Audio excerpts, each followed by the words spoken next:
Now at 9, Pittsburgh police released the name of the man who died after he was found unresponsive at the Pittsburgh YMCA pool. Plus, Missouri Governor Mike Parson signs 2 bills restricting the rights of transgender youth. And what you need to know about repaying your student loans. I'm Anthony Saviello with that story. The 4 states' most watched news starts now. Thank you for joining us tonight. I'm Jalen Banks. A jury convicts a Carthage man for murder in a 2021 fatal DWI crash in Joplin. Kenton Cowgill is guilty on all 4 counts of second-degree murder, DWI resulting in death, felony resisting arrest by fleeing, and drug trafficking. Authorities say he was found with more than 90 grams of meth. Authorities say in 2021, Cowgill was passed out in his car, blocking a driveway when police woke him up. They say he sped away, leading them on a chase, and it ended in a fatal crash involving 2 other cars. The driver of one of the cars was 66-year-old Robert McDermott, a retired Missouri Southern professor. McDermott died from injuries in the crash. You can learn more about the case on the KOAM News Now app. Authorities have released the name of the teenager who died yesterday after he was found unresponsive in the Pittsburgh YMCA pool. That teen was 19-year-old Caden Barber. Caden graduated from Pittsburgh High School in 2022. During his time at PHS, Caden was a standout athlete, excelling in both football and later on the wrestling mat. Emergency responders were called to the Y around 7:50 a.m. yesterday. That's where they found Caden unresponsive at the pool. He was rushed to the hospital where he was pronounced dead. His family says he had been training in preparation for going to the Navy. While police do not suspect foul play, Caden's death is still under investigation. A celebration of life for Caden has been announced by his family. It will happen on Tuesday at Memorial Auditorium in Pittsburgh at 2 p.m. A single car crash in Montgomery County, Kansas claims the life of a teenager. The crash happened last night on Country Road 4300, about 2 miles north of U-166. Authorities say 18-year-old Mackenzie Kendall was driving south when her car crossed the center line, overcorrected, and went off the road, hitting a metal fence. She died at the hospital. There were 2 other passengers in the car that were not injured. And now to weather, Gloria Royal joins us. Well, here's a beautiful look at 7th and Rangeline with this sunset. You know, the smoke off to our east is really elevating those vibrant colors off into our sunset off to the west. Here a bit, Joplin currently hanging around at 78 degrees across the board. We're still in the upper 70s, even into the lower 80s. 81 for Independence, Joplin once again, as well as Pittsburgh at 78.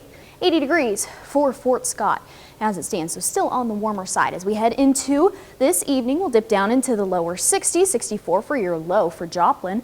Then we'll warm up swiftly into the 80s by 10 a.m.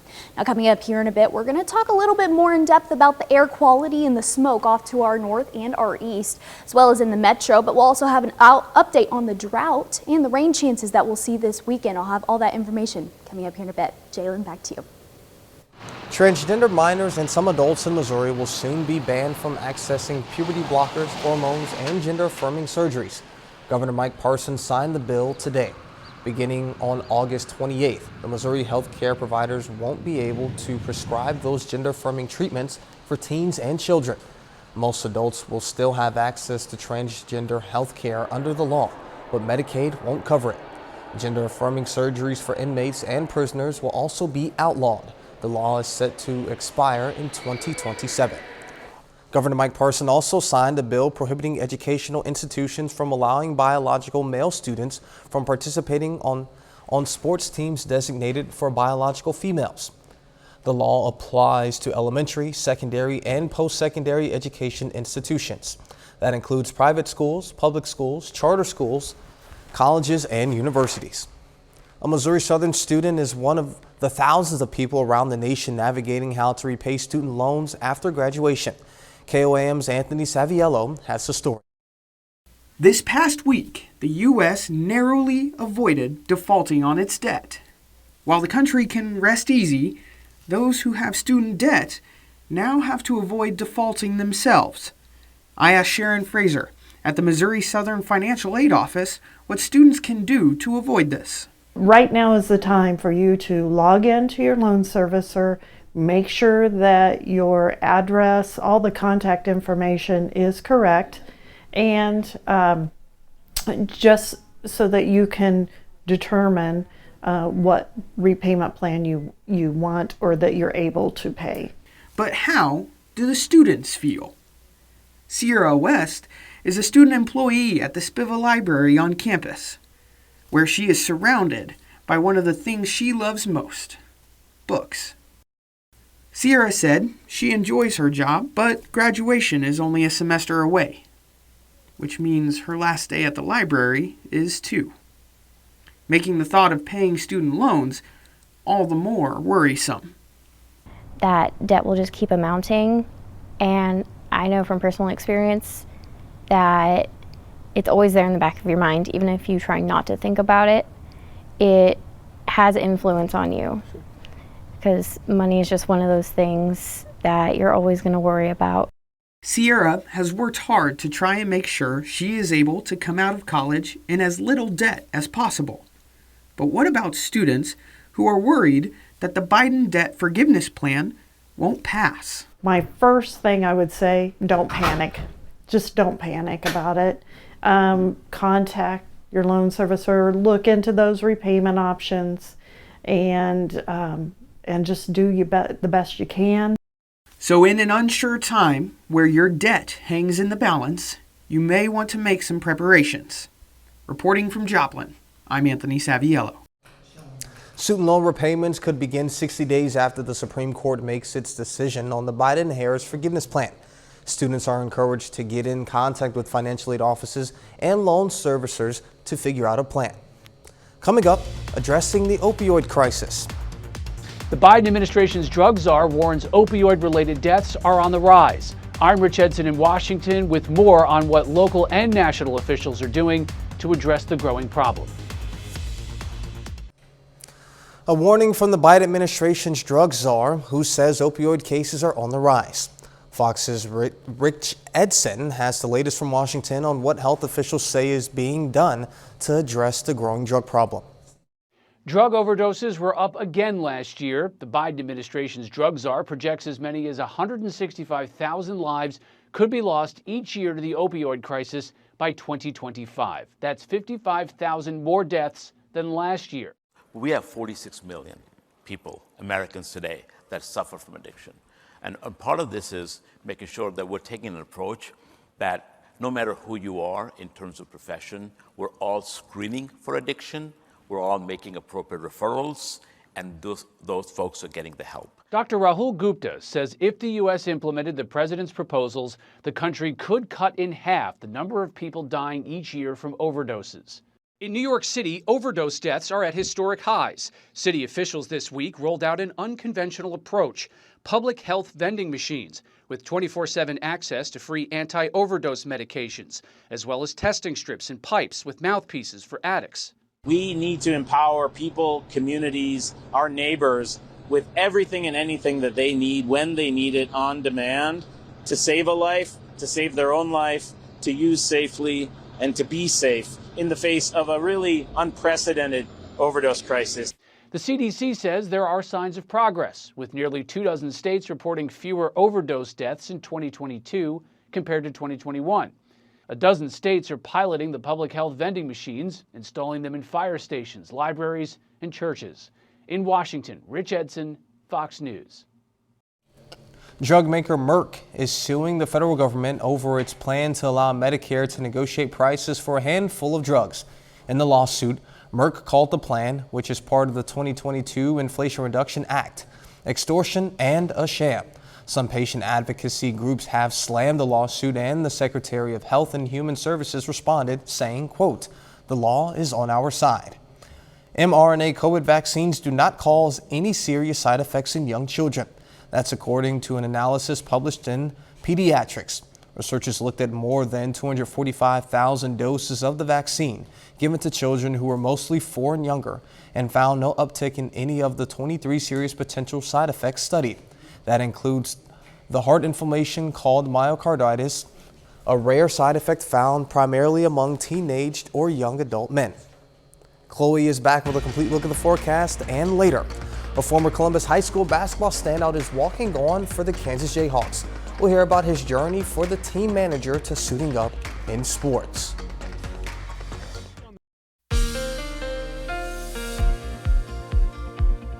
Well, you know, I think of today's weather like beef jerky, very smoky, especially how I like it. You know, our temperatures have skyrocketed, but the haze has also increased as well. Let's take a look at our Indigo Sky Casino and Resort.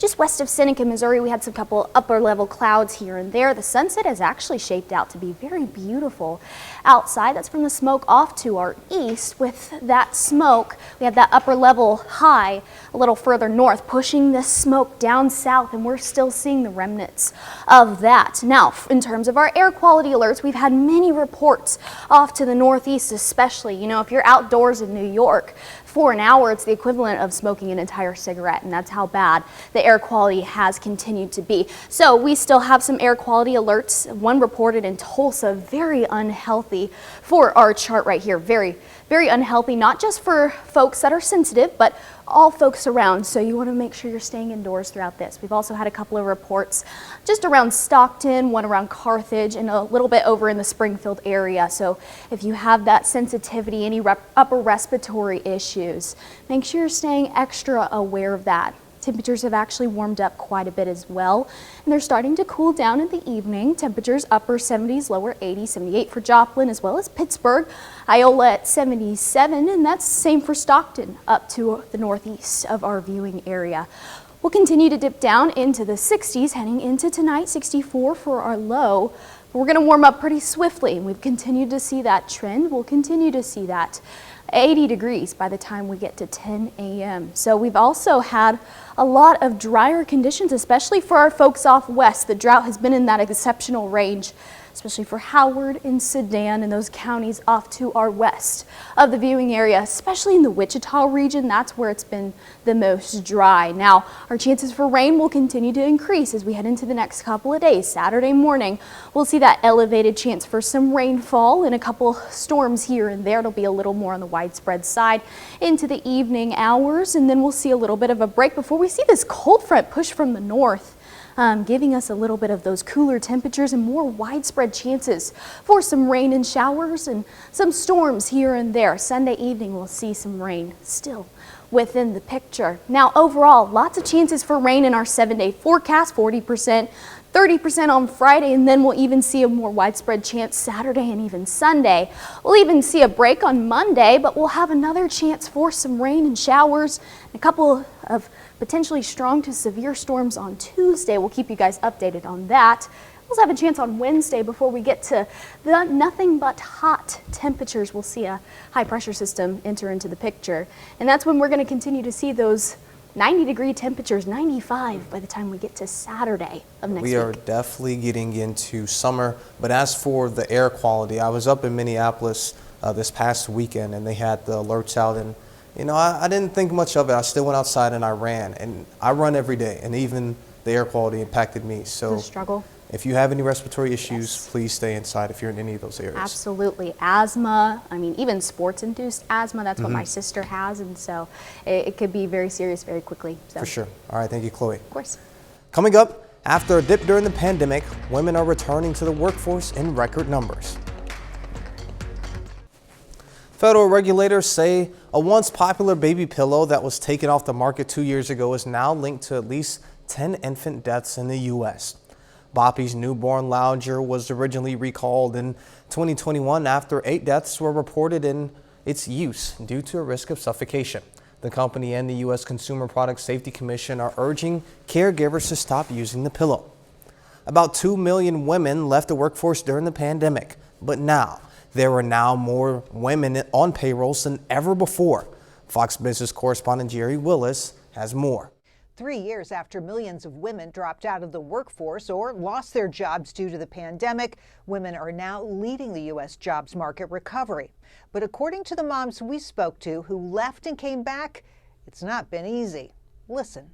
It's no secret that your prime earning years, at least in the business world, are women's prime childbearing years. And then the pandemic hit. You know, I found a nanny. She got COVID. I found, another nanny. She didn't show. All of a sudden, all the daycare shut down. The labor force participation rate for women aged 25 to 54 reached an all-time high of 77.6% in May, just 3 years after the lowest rate in nearly a decade during the pandemic. So just how did women manage to make that turnaround?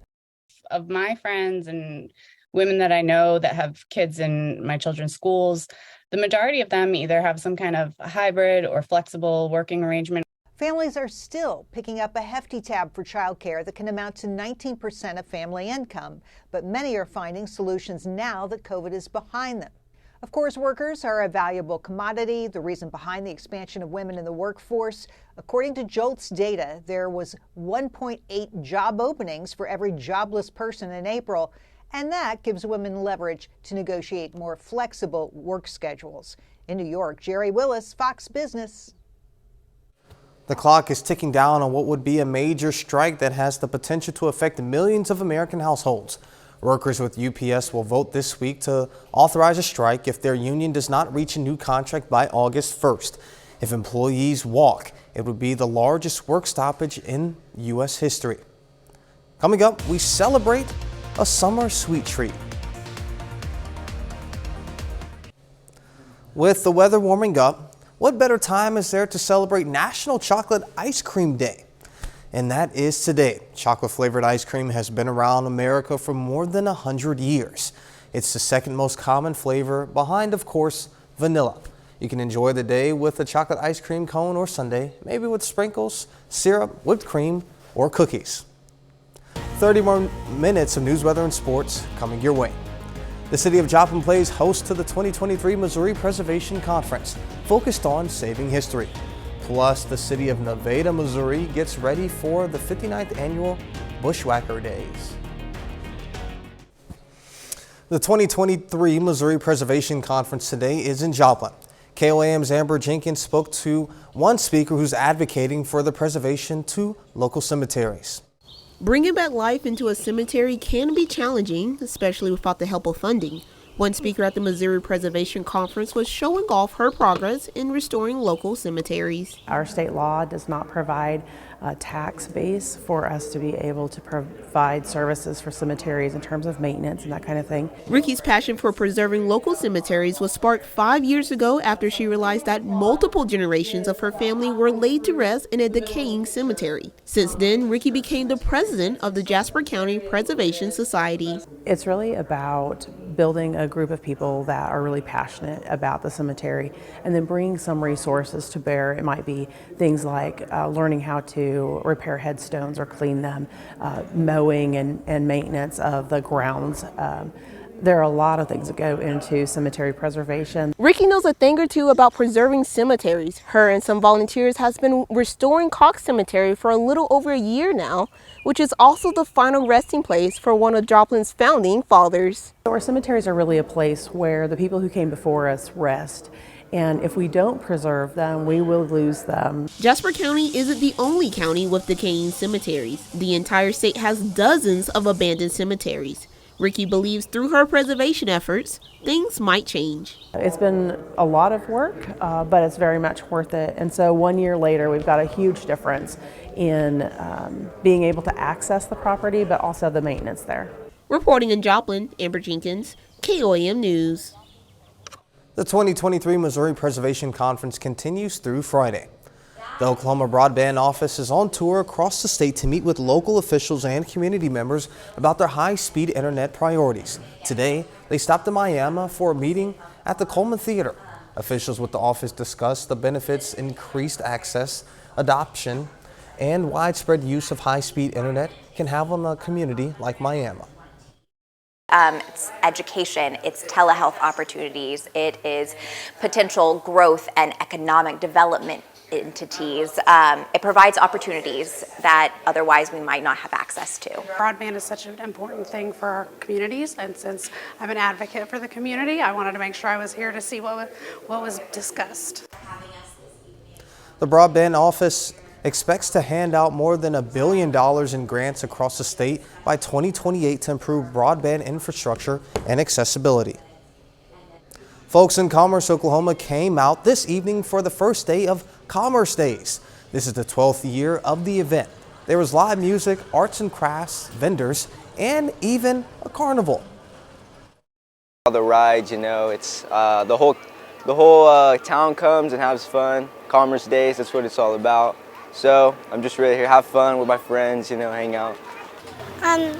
When we go down, it makes my tummy tickle. The fun will continue tomorrow through Saturday. The annual Vernon County Festival and Bushwhacker Days are coming up in Nevada. KOAM John Nahadala talked about the event with the Nevada Chamber of Commerce and tourism officials. Nevada residents are preparing their booths for the 59th annual Bushwhacker Days and Vernon County Festival. It's just a community getting together and having fun.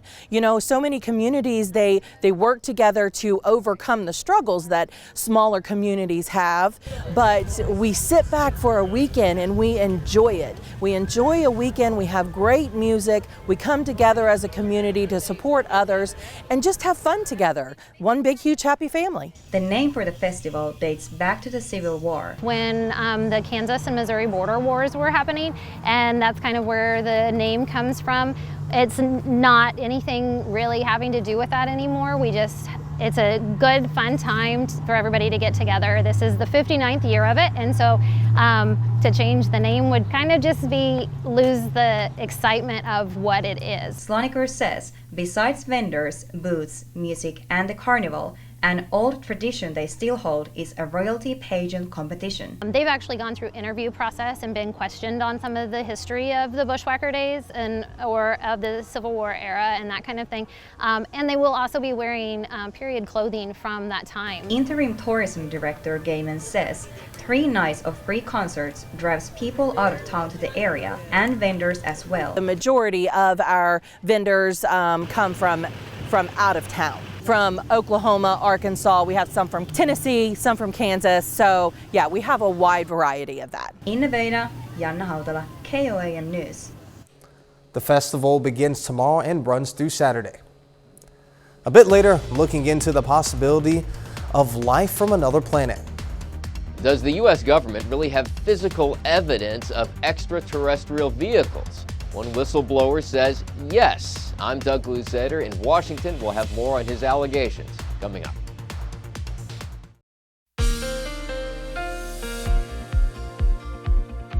I've been sitting here thinking about what I was going to eat. I really didn't think about how I was going to start this, but pretty hungry, thinking about pizza bites, my goodness, but also thinking about this smoke. Let's take a look at our Indigo Sky Casino and Resort, just west of Seneca, Missouri. The sunset, once again, very vibrant, very beautiful.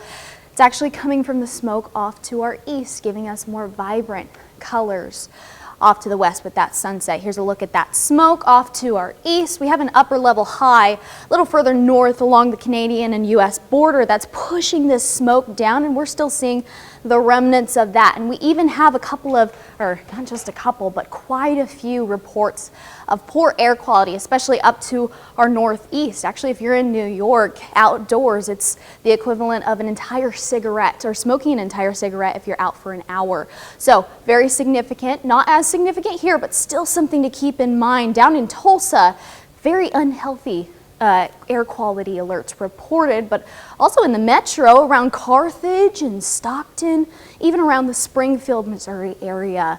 If you're in that sensitive group where you suffer from those upper respiratory issues, asthma, or even sports-induced asthma, you may want to stay extra vigilant of those air quality reports and maybe stay indoors for the evening hours, even though we're currently feeling pretty nice. Temperatures in the mid to upper 70s across the board, 78 for Joplin, Lamar at 78, Stockton, you're at 75, while Chanute hanging around at 77 right now. So still pretty comfortable. We were a lot hotter than we are right now, and we'll cool down just a hair into the lower 60s, 64 for your low for Joplin, and we'll warm up pretty swiftly. We've been seeing that pattern, and we'll continue to see that pattern where we warm up pretty quickly, 80 degrees. By 10 a.m. we'll see some scattered showers and storms, which will be good relief for this drought. So especially off to our east, our folks off to the west, Howard and Sedan, and especially if you get into the Wichita area, that is where that drought and the dryness is really more significant. So luckily,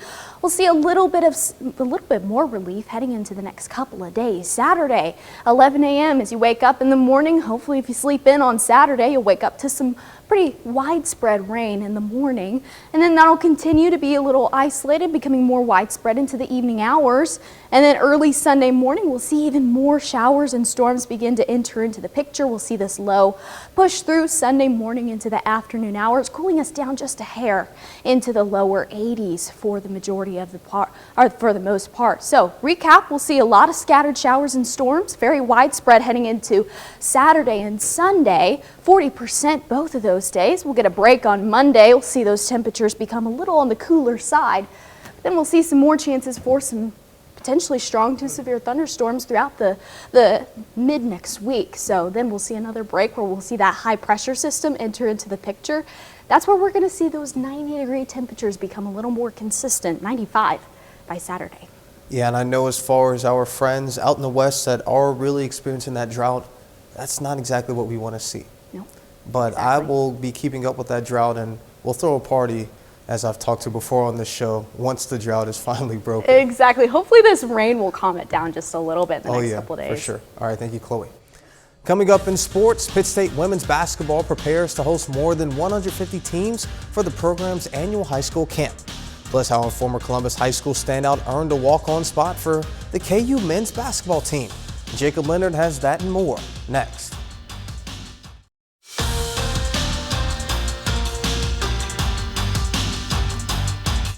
Well, former Columbus High School standout Patrick Cassidy has spent the last 2 years as a manager for the KU men's basketball team. But now the former Titan has earned a chance to suit up for one of the best programs in the country, going from a team manager to a walk-on player in his final year in Lawrence. Just a few years ago, Patrick Cassidy was a multi-sport standout for the Columbus Titans. I never in a million years would have dreamed this. You know, it wasn't even a thought that this could even be possible whenever I was at Columbus. After high school, Cassidy went to KU to study finance.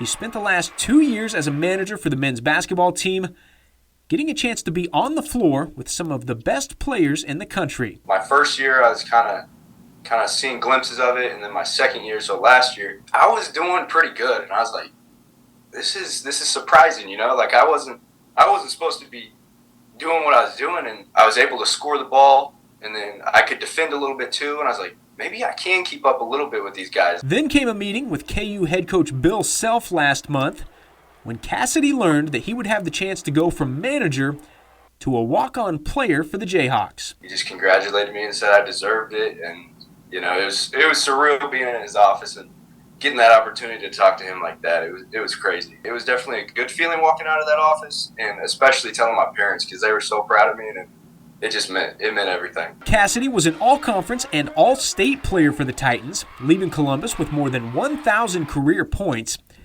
He'll wear a different jersey for the first time since, but he's still playing for the same people who were behind him years ago in Southeast Kansas. I just want to let the town of Columbus, the community of Columbus, know that no matter what I'm doing, always feel free to reach out. Always feel free to hit me up.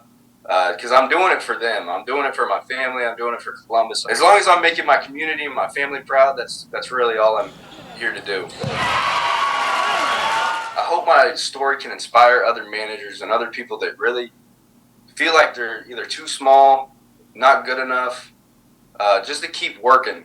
You know, I've already had a couple people reach out and saying like, hey, your story's inspired me to, you know, keep pursuing my love for the game and trying to play in college. So really that's what I want to use myself for, is to show that like no matter what you do, as long as you work hard, as long as you put your head down, you grind, then you know anything's possible. Cassidy will play just one season for Kansas. He plans to graduate with his bachelor's degree in finance next May before pursuing his master's degree.